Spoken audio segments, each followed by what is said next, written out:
tonight on Georgia's housing crisis. A GSU study says 19,000 homes, not apartments, homes in the metro are owned by 3 companies. That's nearly 1 in every 9 houses up for rent, and some entire suburban neighborhoods where corporations own it all. Channel 2's Michael Dowdna is live in Paulding County.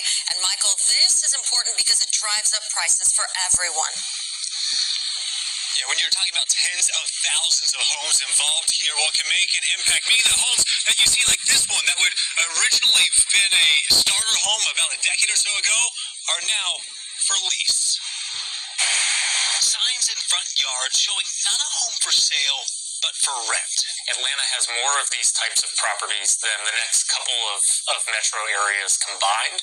These properties are single-family homes owned by corporations, not people. And Atlanta is the #1 location for these houses in the entire country, according to GSU professor Taylor Shelton. Just a decade or so ago, none of these companies even existed. But a recent study found that just 3 companies, known to customers as Progress Residential, Invitation Homes, and Main Street Renewal, own more than 19,000 homes in the metro area. The homes that most of these companies are buying are exactly the kind of starter homes that 15, 20, 30 years ago would have been first-time home buyers. And in certain areas, these corporations can own most of the homes in a neighborhood. Take this street where every single house you see is owned by Invitation Homes, built to rent and not to buy, impacting the entire market as a whole.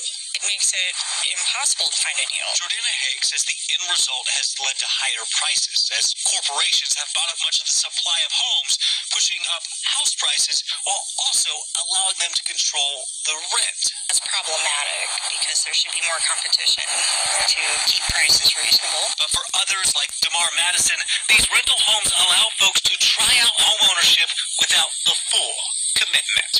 You need a new roof? You call an invitation. So, hey, I need a new roof. So, I think it just varies. I think it depends on the person. Now, while this study focused on just the top 3 corporations that own the most property, if you actually expanded that out to the top 10, well, they own more than 30,000 homes in the metro area. If you expand that beyond just the immediate metro, those numbers only continue to climb higher. We're live. Alright, Shalom, giving all praises, honors, and glories unto Yahweh Bashem, Yahweh Shai Bashem, Rakak Wadash, double honors to the apostles and the elders of Great Millstone that taught me this truth that rule well. Shalom to the elect scattered through the 4 corners of the earth. My name is Kodash Paya, and as you heard here from the news station, where these 19,000 homes over there in Atlanta, Georgia, right, owned by 3 corporate businesses, you know, are raising up prices, right, disrupting the market prices. You know, the home, what they say, the home owned by corporations, built to rent, not to buy, right? So showing you, obviously, we don't own nothing, but this is all gonna make the housing prices skyrocket, you know, with these market prices, you know, and that's gonna cause more taxes. That's gonna cause more people to be homeless, unless they get more roommates or whatever the case is, you know, because to flip homes, that's why a lot of owners are, because usually they'll buy for cheap, sell it for high, you know, but now, you know, things are changing, you know, and then, not only that, right, now you have it to where this government is regulating and disrupting even the 1099, which people sign up, you know, when they start work, right, for taxes. So it's basically no more contract workers. That's gonna cause bank term funding programs to not, you know, basically no more loans. You know, that's gonna cause more bank closures. You know, taxes is gonna rise. No more contract workers. You know, no more own your own business or whatever the case is. So Pressure from above, pressure from below, man. Alright? And a lot of people, there's going to be a lot of layoffs as well. You know? But now let's get some scriptures. I want to get the book, 2nd Ezra chapter 16 and verse. Let's go to verse 40. Let's start at 38. It says, as when a woman with child in the 9th month, bringing forth her son, with 2 or 3 hours of her birth, great pains compass her womb, which pains, when the child coming forth, they slack not a moment. So all these pains is not slack in a moment. Things are intensifying. Things are happening quicker in a greater scale. So the Lord is causing these birth pains to accumulate because it's prophecy. Right?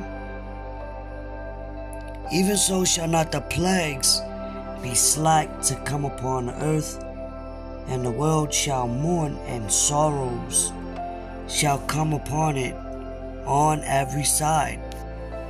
The whole world is going to feel sorrow, lamentations, mournings, and woes. The whole world is going to feel the wrath of the Lord, his prophecies that he spoke of through his prophets. The whole world is going to feel it, see it, understand it, sooner or later. Alright? But it's happening primarily to these Babylon the Great, which is America and her allies. You see? So ain't nothing gonna turn these prophecies back. Just like in the ancient times, could you, in ancient Egypt, was you able to turn back one of the 10 plagues that the Lord brought upon that land? Nah, because it had to be fulfilled. Verse 40, O my people, hear my word, make you ready to thy battle, and in those evils be even as pilgrims upon the earth. So, we're making you ready for that battle. Right? Spiritual battle first, then it's going to get physical. Ezekiel chapter 7 verse 14. You know? And it says, and in those evils be even as pilgrims upon the earth. You're going to have a lot of even brothers. Right? Starting with brothers first, I know the truth. We're going to be as pilgrims, traveling to and fro. You know? While people are scrambling in panic mode, not knowing what to do. Fuck these houses. Fuck these apartments. We never owned it anyway. Oh, I own my house. Nigga, no you don't. Do you own that land that the house is on? Because you got to pay land taxes. So, who are you going to call to fix up your property? Who are you going to call? Who are you going to call for refuge on that day when you ain't got nowhere to stay? Look at Yahweh Shai, who the world ignorantly calls Jesus Christ, the only begotten, the Son of Man. Right? Scripture say how he had nowhere to lay his head. Because he knew it wasn't our rest. This ain't our resting place. Right? And even with the situation with the migrants, they can sleep in people's yards and it's not considered a threat. These bills, laws are changing, things are changing, man. You know? And brothers that's in the know, you know, few sisters as well that's, you know, also sincerely committed.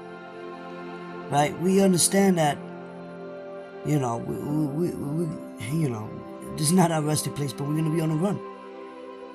You might have a tent, you might not have a tent, you might sleep in the woods, in the desert, or locked up in jail.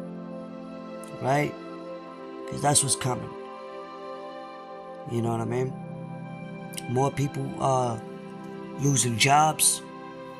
with that whole situation that I called on. As a matter of fact, let's get I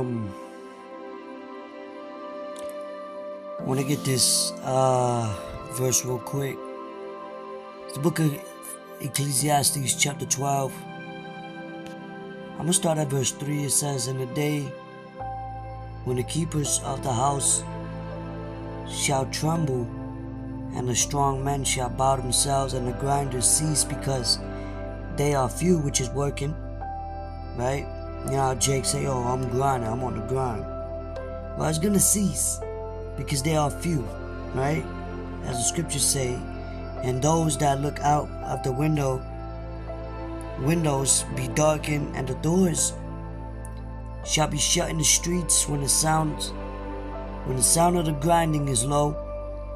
And he shall rise up at the voice of the bird, and all the daughters of music shall be brought low also when they shall be afraid of that which is high, and fear shall be in the way. And the almond tree shall flourish, and the grasshopper shall be a burden, and desire shall fail." And desire shall fail, right? Because man goeth to his long home, and the mourners go about the streets. So that's how you ain't have people. Man, it's about to get ugly. These stores, you're gonna have so many even store closures, which is destroying, the mom and pop shops, middle class stores in the neighborhoods. So it's gonna be a form of a restriction to where you're forced to buy things from specific areas online, if you will, because it's all leading to that MOTB, hour of temptation, new currency, Revelation 13:16. Why you think you got all these quarantine camps, quarantine centers for the migrants are just a fucking scapegoat, bro. They're just a scapegoat to cause more havoc, right? That's why scriptures tell you, let's get this before we finish, the book of Ecclesiasticus or Sirach, I believe it's chapter 5 verse 15. There we go. "Be not ignorant of anything in a great matter or a small," right? Like even the brother Baquad said it, small matters become big matters. If you're not, now you gotta be mentally prepared for these things. Like, you can't control it. You can't stop the situation from happening. But if you're mentally prepared, right, spiritually prepared, it's not gonna faze you as much as it is to the rest of these people that don't know what's really going on. So to them, it's gonna be sudden destruction, right? Sudden fear. Because to them that's not watching, is gonna be all of a sudden. All of a sudden. Well, it wasn't all of a sudden. It was a fucking process that you was not watching or taking heed of. Let me get that. I think it's in Psalms. Job 22:10. "Therefore snares are round about thee, and sudden fear troubleth thee." Psalm 64. That's not what I want. Sudden fear. Proverbs chapter 3 verse 25. It says, "Be not afraid of sudden fear, neither of the desolation of the wicked, when it cometh, for the Lord shall be thy confidence, and shall keep thy foot from being taken." There you go. So the Lord's going to keep the foot of those that trust in him to be taken. Because he's our refuge. We call upon him, we shall have shelter. We created the earth for our sakes. Fuck these homes. Fuck these apartments. Fuck these jobs. You know? Because the Lord is coming back, bro. And people just holding on to dear life for everything that they have. That's why the scripture say, if any man love the world or love the Father, is not in him. You want to have the love of the Father in you. The real labor is this work. And that's how the Lord is going to house you wherever you are, if you trust in him. Anyway, I just, quick update, blowing the trumpet on this. Lord willing, it was edifying, straight to the point. Till next time, I'm going to say shut up.